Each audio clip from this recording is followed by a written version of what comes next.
예, 제64차 최고위원회 회의를 시작합니다. 예, 문재인 대표님 시작 발언 듣겠습니다. 이틀 후면 설 연휴가 시작됩니다. 올해 설날은 마음을 나누는 푸근한 설이면 좋겠습니다. 세배할 아이들을 잃고 웃음을 잃은 가족들이 있습니다. 가난한 지갑을 열어 세뱃돈을 주고 싶어도 줄 수 없는 가족들이 있습니다.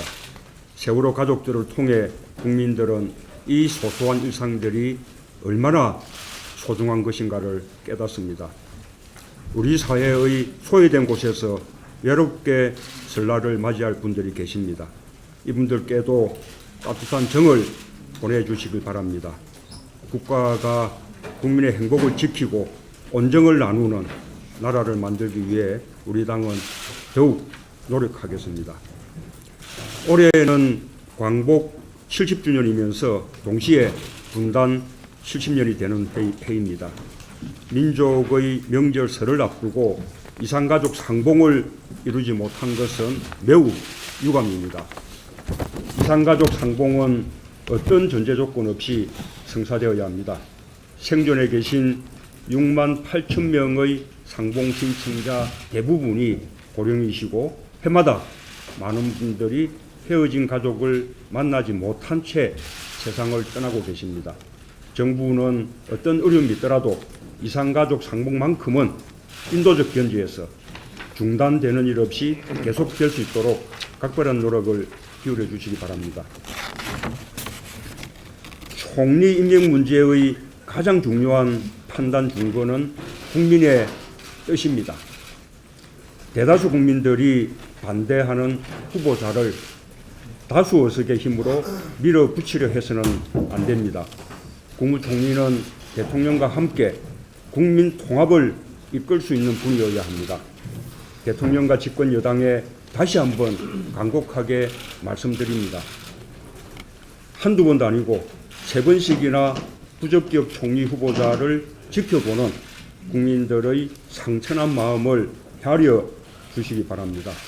국민 속으로 들어가 국민들의 말씀을 한번 들어보십시오.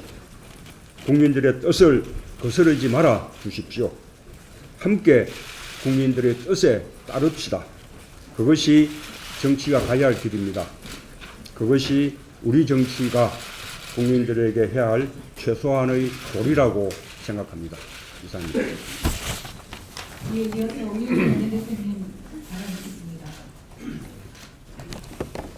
네, 오늘 본회의가 예정되어 있습니다. 우리 당은 이완구 국무총리 후보자 인사청문회에 대해서 일관되게 모든 것을 국민의 뜻에 따라 결정하겠다고 말씀드렸습니다.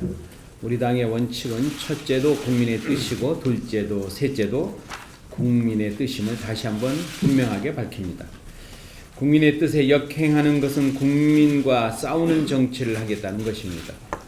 새누리당이 국민의 뜻과 정반대로 임명동의안을 강행 처리한다면 그 이후에 벌어질 모든 정치적 책임은 집권 여당에 있다는 점을 다시 한번 분명하게 밝힙니다. 오늘 의원총회에서 국민의 뜻과 지난 주말 지역에서 의원들이 살핀 민심을 심도 깊게 논의하고 의원님들의 총의를 모아서 총리 임명 동의안 문제에 어떻게 대응할 것인지 최종적으로 결정할 예정입니다. 민족 최대 명절인 설을 앞두고 서민들의 시름이 깊어만 가고 있습니다. 오늘 통계청이 발표한 2014년 가계 동향을 보면 서민 증세의 현실이 적나라하게 드러나 있습니다. 소득 분위별로 따졌을 때 전 국민의 40%에서 60% 선의 중간층인 소위 3분위 가계의 지난해 월평균 경상조세 지출은 83,385원으로 전년도보다도 18.8% 증가했습니다. 즉 서민들이 부담하는 세금이 상대적으로 가파르게 증가했다는 얘기입니다. 반면에 소득이 상위 20%인 5분위 가계의 경상조세 지출액은 지난해 월평균 38만 332원으로 전년도보다도 3% 늘어나는 데 그쳤습니다. 즉 부자들의 세금 증가는 소폭에 그쳤다는 얘기입니다. 결론적으로 소득 3분의 1, 즉 서민들의 세금 지출액 증가율은 5분의 1, 즉 상위 소득자의 6.3배에 달합니다. 서민들의 세금을 6배나 더 내고 있다는 것이죠. 박근혜 정부가 손쉬운 봉급 생활자들의 호주머니를 털고 있다는 결론입니다. 이런 상황에서는 중산층 삶이 좋아 진리가 만무합니다.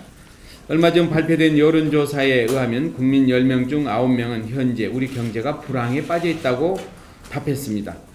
서울에서는 아파트 전세금을 마련하기 위해서 평범한 국민이 6년치 월급을 전부 모아야 한다는 분석도 나왔습니다. 취업 대책도 마찬가지입니다. 체감 실업률은 천정부지로 치솟고 언제 실직할지 모르는 불안에 국민들은 애가 타는데도 정부는 정규직이 과보받는다면서 온 국민의 일자리치를 하향 평준화하려고 하고 있습니다.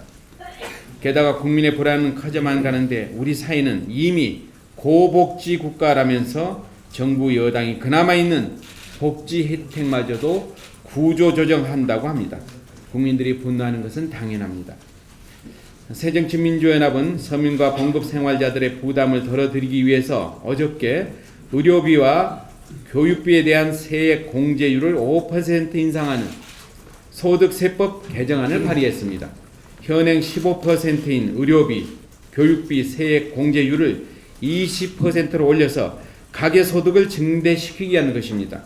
우리 당은 2013년 연말정산 결과를 검토한 후에 필요하다면 의료비, 교육비에 대한 세액 공제 인상액을 2014년 귀속 근로소득부터 소급 적용하는 것을 추진할 예정입니다. 지난주 12, 13일 양일간 진행된 해외 자원개발 국정조사 특위에서는 이명박 정부 자원 외교 실상이 적나라하게 드러났습니다. 석유공사는 캐나다 하베스트 자회사 나를 석유공사 내부 규정도 무시한 채 인수를 진행한 것으로 드러났습니다. 광물자원공사는 또한 해외 운영사의 부도 사실을 숨기고 멕시코 볼레로 동광산 사업에 1조 원이 넘는 돈을 투자했으며 마다가스카르 암바토비 사업도 8천억 원 이상의 손실이 발생한 것으로 추정된다고 합니다. 해외 자원개발이라는 미명하에 국민 세금 41조 원이 허공으로 사라져버리고 말았습니다. 그런데 누구도 책임지지 않고 오히려 큰소리치고 있습니다. 새누리당은 해외 자원개발이 실패한 사업이라는 것을 인정하고 철저하게 국정조사에 임해야 할 것입니다. 설 연휴를 앞두고 국민들은 서민 증세로 살기 어렵고 유리지갑이어서 꼬박꼬박 착실하게 낸 세금은 해외 자원외교로 모두 날려버린 것입니다. 우리 당은 설 연휴를 앞두고 국민 여러분께 약속을 드립니다. 자원외교 국정조사를 확실하게 진행해서 다시는 국민의 혈세가 낭비되는 일이 없도록 하겠습니다. 이상입니다.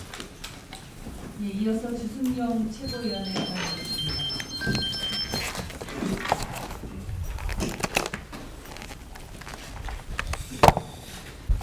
예, 이번 주부터 설 명절이 시작됩니다.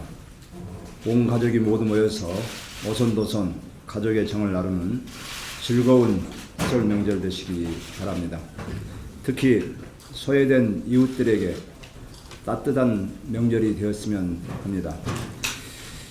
지난 1년 세월호 참사 이후 정부는 국민안전처까지 만들어 안전을 챙기고 있습니다만 대형 사고는 계속되고 있습니다.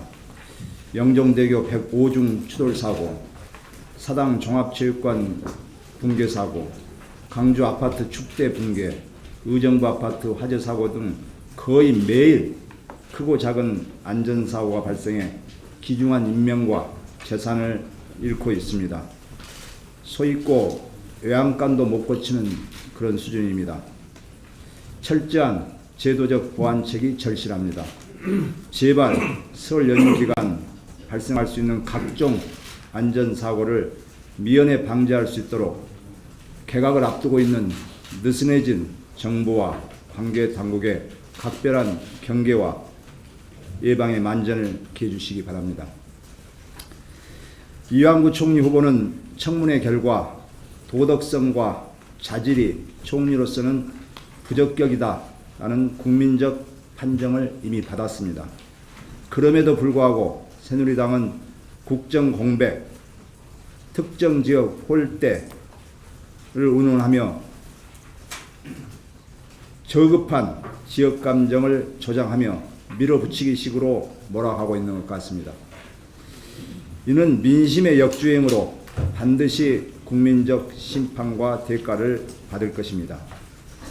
비리와 의혹, 종합선물세트 검증 결과를 갖고도 만약 억지 총리로 임명된다면 앞으로 인사청문회를 할 필요가 있는 것인지 청문회 무용론까지 제기될 것입니다. 향후 총리로서 공직자들에게 제대로 영이 설 것인지 국민들에게 인정받는 총리가 될 것인지 걱정입니다. 박근혜 정권에도 큰 흠결이 될 것입니다. 새누리당이 반쪽 총리로 만든다면 본인도 나라도 불행해집니다. 박근혜 대통령은 3번이 아니라 30번이라도 국민이 오케이할 때까지 새로운 인사를 찾겠다는 각오로 임하시길 바랍니다. 본인 스스로 사퇴하거나 굳이 후보자가 버티겠다면 여야가 부결시키면 되는 일입니다. 박근혜 대통령도 이양구 후보자가 오늘 인준되면 바로 내일 개각하겠다는 등 여론을 압박하고 있습니다. 총리가 실제적으로 제청할 시간적 여유도 없이 바로 개각하겠다는 것은 앞으로 총리 역할이 불을 보듯 뻔한 형식적 허수아비 총리가 될 것이 뻔한 것 같습니다. 거듭 부탁드립니다. 바꾸라는 민심을 따르시기 바랍니다. 이상입니다. 네, 다음은 정선배 최고위원입니다.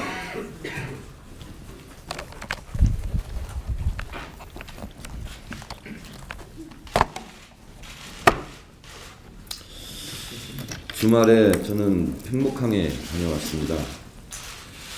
이 민우의 시계를 차고 걸었습니다.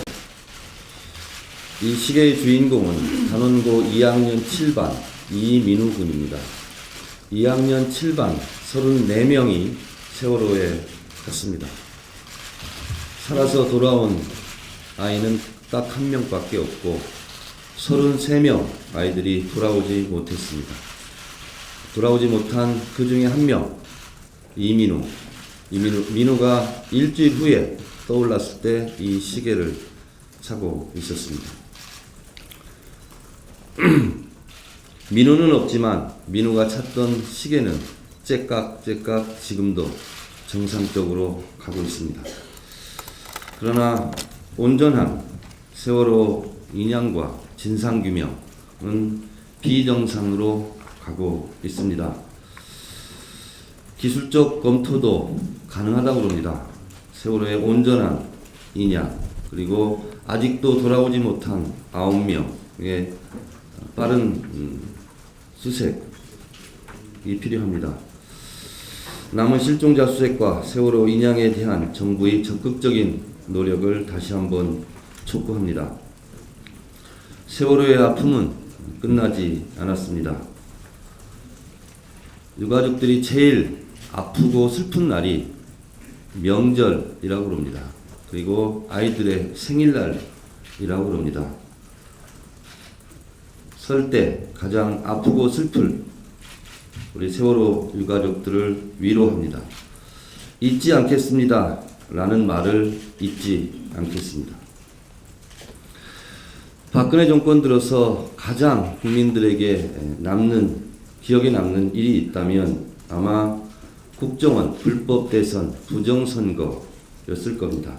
그리고 세월호 참사였을 겁니다. 국정원 불법 대선에 NLL 대화록의 유출에 직접적인 당사자로 의혹을 사고 있는 권영세 주중대사가 청와대 비서실장으로 온다느니 통일부 장관으로 온다느니 하는 말들이 많습니다. 이것 자체가 대단히 잘못된 것입니다. 박근혜 정권 들어서 가장 잘못하는 것이 인사 문제라면 권영세 중용은 제고해 주시기 바랍니다.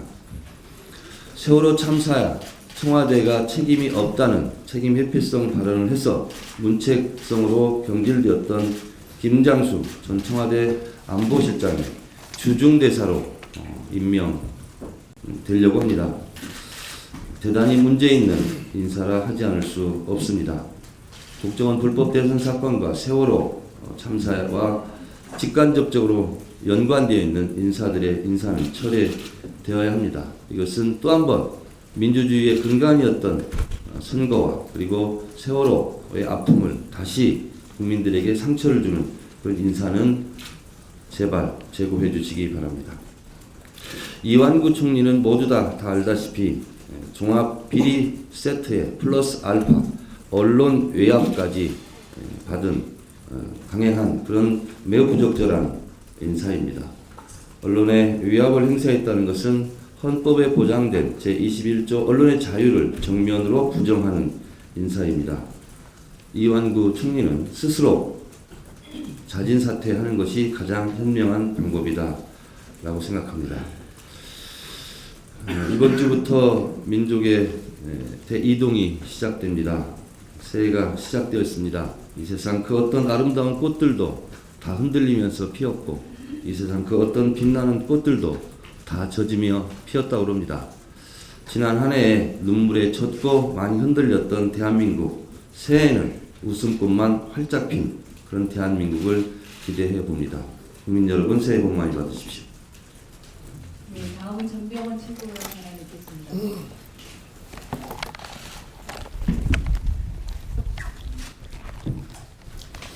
예, 국민 여러분, 설 행복하고 편안한 시간 되시기 바랍니다.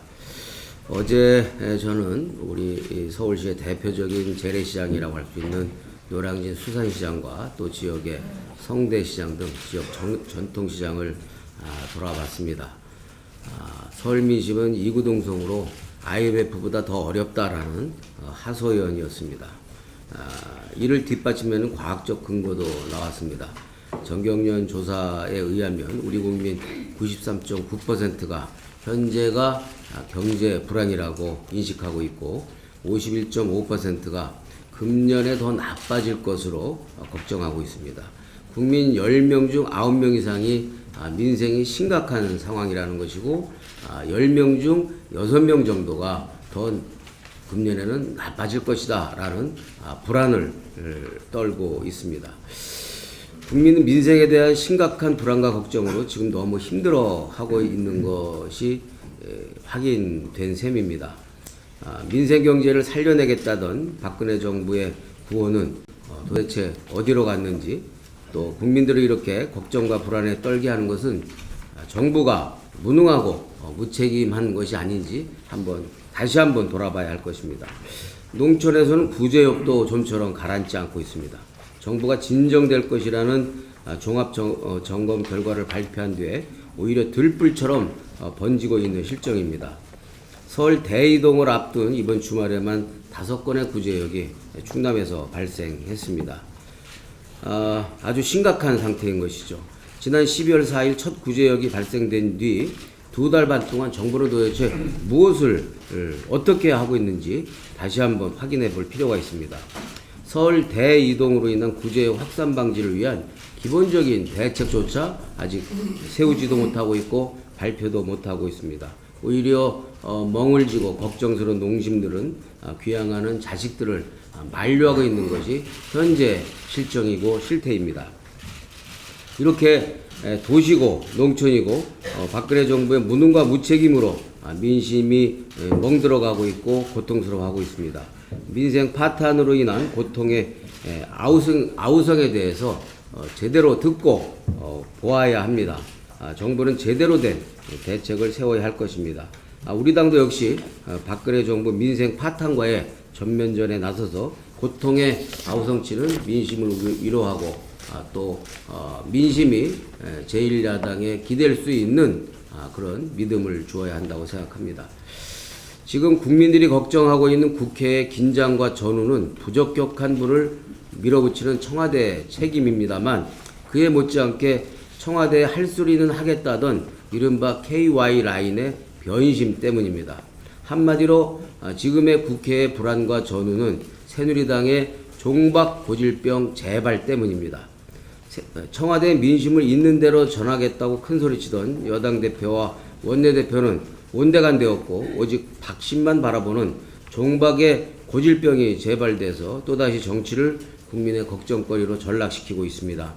새누리당의 종박 고질병 재발에 맞서는 우리 당의 처방전은 우리의 작은 차이를 극복하고 단결을 이루는 것이라고 생각합니다. 지금 우리에게는 첫째도 단결, 둘째도 단결, 셋째도 단결이 필요합니다. 이상입니다. 예, 다음은 우영식 최고위원 발언드리겠습니다. 네, 국민 여러분. 참 우리 서민들 먹고 살기 어렵다고 합니다.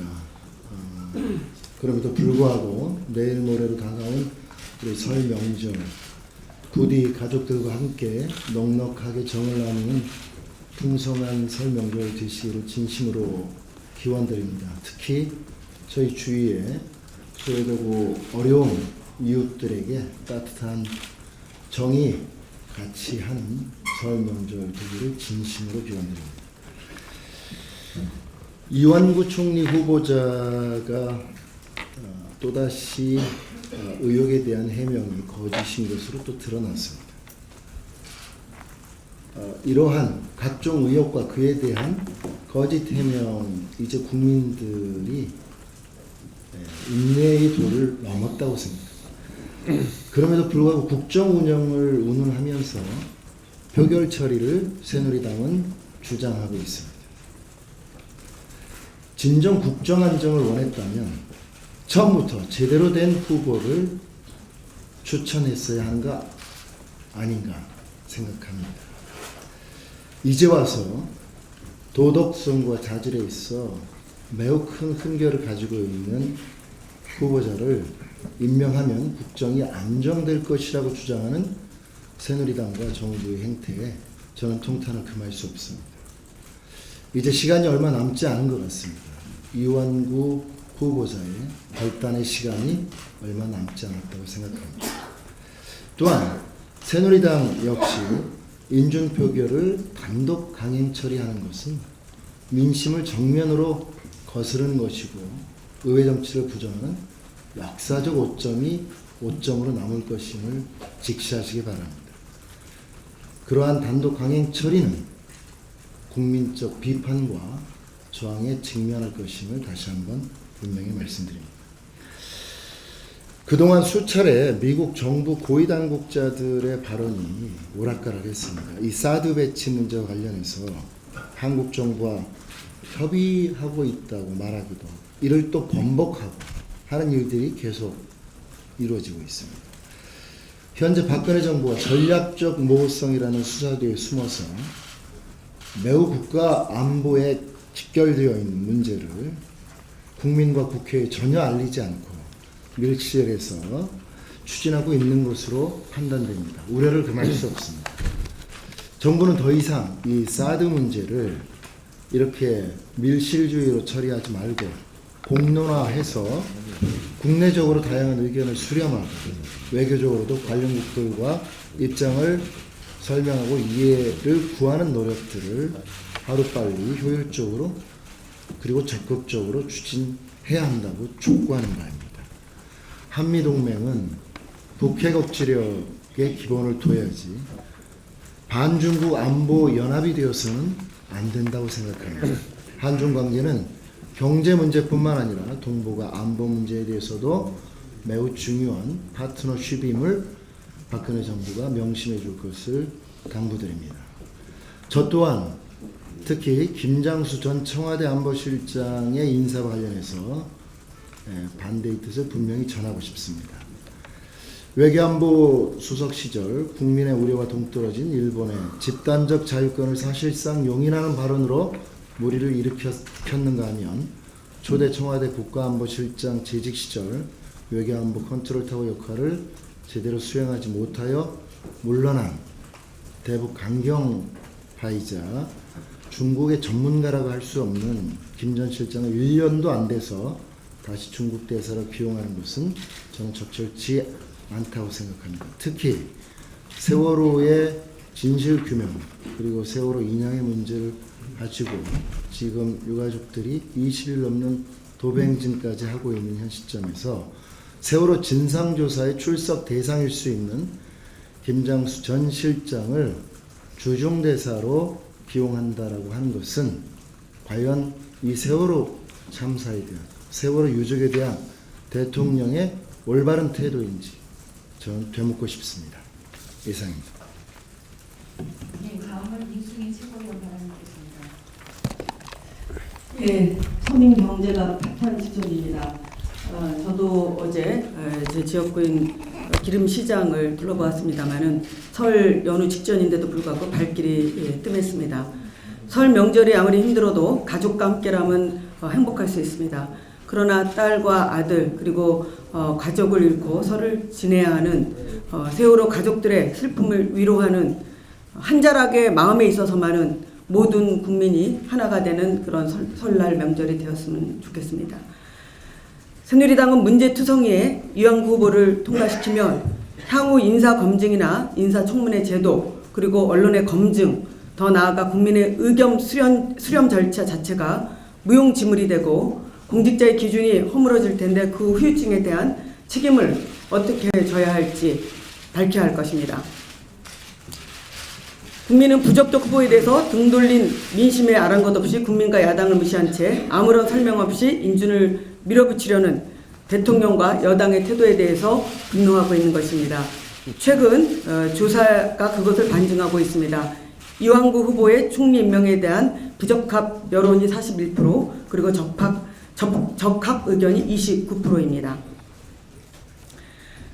한간의 나도는 권영세 전 주중대사와 황교안 법무부 장관의 비서실장 내정설 관련해서 말씀드리겠습니다. 이는 불통과 일방통행식 실세 비서실장 교체에 대한 국민의 요구를 반하는 일이라고 봅니다. 대통령은 소통과 국민통합형 비서실장 인선과 그리고 현재 실세 비서실장 교체를 즉각 단행해야 합니다. 이와 관련해서 권영세 그리고 황교안이 거론되는 것 자체가 굉장히 우려됩니다. 둘 다 공안통 검사 출신으로 소통이나 국민통합과는 거리가 먼 인물입니다. 권영세 전 주중대사는 지난 대선 때 정상회담 녹취록 공개를 주도해서 목적과 수단과 방법을 가리지 않는 극단적인 대결의 정치를 펼쳤다는 평가를 받고 있습니다. 황교안 법무부 장관은 박근혜 정권의 검찰 장악을 위해 검찰에 대한 부당한 개입 그리고 특히 국정원 조사 과정에서 선거법 위반 혐의를 적용하지 못하도록 부당한 압력을 행사했다고 하는 그런 증거들이 있습니다. 오히려 문책을 당해야 하는 그런 장본인입니다. 만일 이들이 비서실장이 되면 박근혜 대통령의 독단과 일방주의식의 권위주의적 행태가 더욱 고착화되고 국민의 실망과 불신이 확대되고 갈등과 분열이 고착될 것입니다. 대통령이 이 둘을 비서실장으로 고려하고 있다면 이는 국민적 요구에 대한 역행이므로 즉각 중단할 것을 촉구합니다. 지난 회에서 저는 박근혜 대통령의 입장 표명을 국정 대선 개입에 대한 입장 표명을 요구한 바 있습니다. 아직까지 아무런 언급이 없는데 이 부분에 대해서는 계속해서 침묵을 하실 건지 묻고 싶습니다. 아무리 지난 정권 하에서 일어난 일이라 하더라도 새누리당 정권이 벌인 일이고 국정원은 박근혜 후보 당선을 위해서 과연 무관한지 되물을 수밖에 없습니다. 스스로도 국정 개입의 실체를 부정하며 선거운동을 펼치기도 했던 것을 저희들은 기억하고 있습니다. 게다가 국정원 개입의 정치 중립의 대선 공약을 지금 휴직 조각으로 만들고 있습니다. 일부에서는 이 판결에 대해서 거론하는 것이 마치 대선 불복인 양 낙인을 찍어서 정당한 문제 제기 자체를 붕괴하고 있습니다. 이 시점에서 민주선거를 유린한 국정원 대선 개입의 진상을 밝히고 재발 대책을 마련하는 일은 무엇과도 바꿀 수 없는 아주 시급한 일이라고 하겠습니다. 이제라도 박근혜 정부는 국정원 대선 개입에 대한 입장을 밝히고 감사원, 감사 등을 통한 철저한 진상조사와 재발 방지책을 마련하고 책임있는 조치를 약속해야 합니다. 아울러 새누리당도 결자해지 차원에서 국회 차원의 진상조사에 협력하고 필요하다면 국정조사도 검토해야 할 것입니다.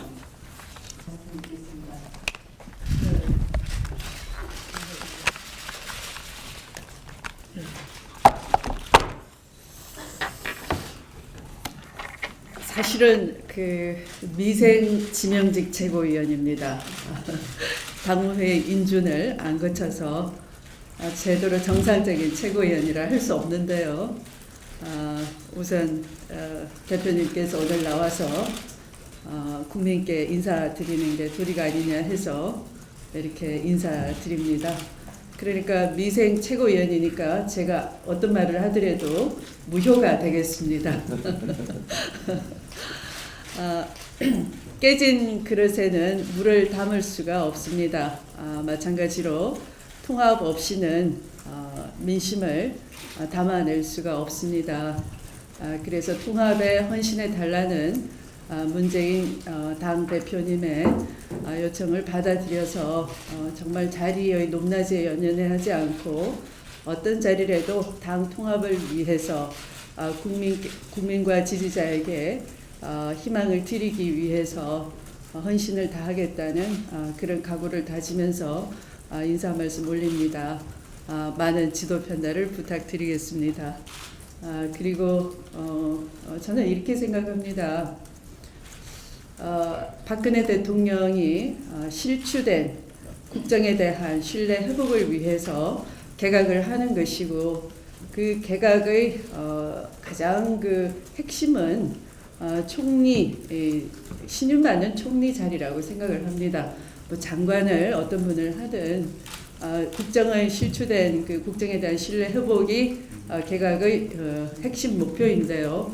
그렇기 때문에 그 총리가 어느 지역 출신이냐, 야당이 어떤 의견을 갖고 있느냐, 또는 야당 대표께서 어떤 말씀을 하시냐 하는 것은 핵심이 아니죠. 문제가 아니죠. 그래서 우선 그 국정에 대한 신뢰 회복이라는 목표를 이미 달성할 수 없다라는 것이 판명이 난 이상 그것은 재고를 해야 되지 않느냐 하는 겁니다. 왜 계속 고집을 부리면서 국민과 맞서느냐, 특히 그 국민의 신뢰 회복을 위한 총리 인사를 앞두고 그러시느냐 하는 것이 굉장히 심각한 문제라고 생각을 합니다. 그래서 이건 전적으로 그 대통령을 총리를 지명하신 박근혜 대통령의 책임과 또 그것에 침묵하고 있는 여당의 문제가 아닌가 이렇게 생각을 하면서 앞으로 많은 지도 편달 다시 한번 부탁드리면서 사랑과 신뢰를 받는 그런 새정치민주연합으로 거듭날 수 있도록 최선을 다하겠습니다. 감사합니다. 이어서 이영득 최고위원님 인사 말씀드리겠습니다.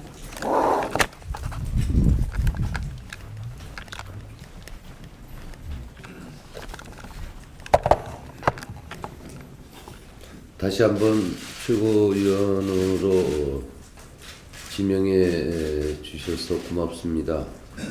문재인 대표님.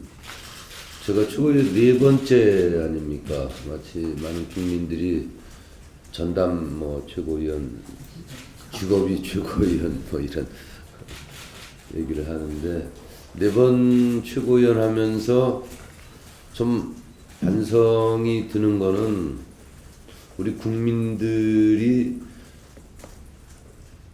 이 정치뿐만 아니라 경제, 교육, 국방, 한일 외교, 남북 문제 등등 여러 가지 그렇게 희망적이고 마음에 드는 곳이 없는데 우리 제1야당인 새정치민주연합은 과연 그들에게 희망을 주고 있는가, 대안이 될 수 있는가, 기댈 곳이 되는가, 이런 부분에서 돌아보면은 지금 여러 가지 사회 각 부분의 문제점을 지적하고 박근혜 정부와 여당의 문제점을 지적하고 또 그들과 맞대놓고 속된 표현으로 하면 싸움질하고 이렇게 하면서 우리도 국민들에게 정치가 불만이다 하는 부분에서 한 장본인이 되고 있다. 그런 측면에서 볼 때 좀 우리가 각을 세울 때 세우더라도 국민들에게 신뢰를 주는 정당이 돼야 되겠다. 또 그런 정치를 해야 되겠다 싶습니다. 그래서 당내 계파 문제니 파벌 문제니 이런 거는 완전 둘째고 어떻게 국민들에게 신뢰를 주는 정당이 될 건가 하는 방향으로 우리 당이 전부 다 함께 좀 힘을 모아 갔으면 좋겠다는 말씀드리면서 문재인 대표님과 여러 최고위원님들 그리고 우리 당직자분들과 함께 그런 방향으로 신뢰받는 정당이 되도록 최대한 노력하겠습니다. 고맙습니다. 네, 마지막으로 전략홍보부장을 맡은 유승섭입니다.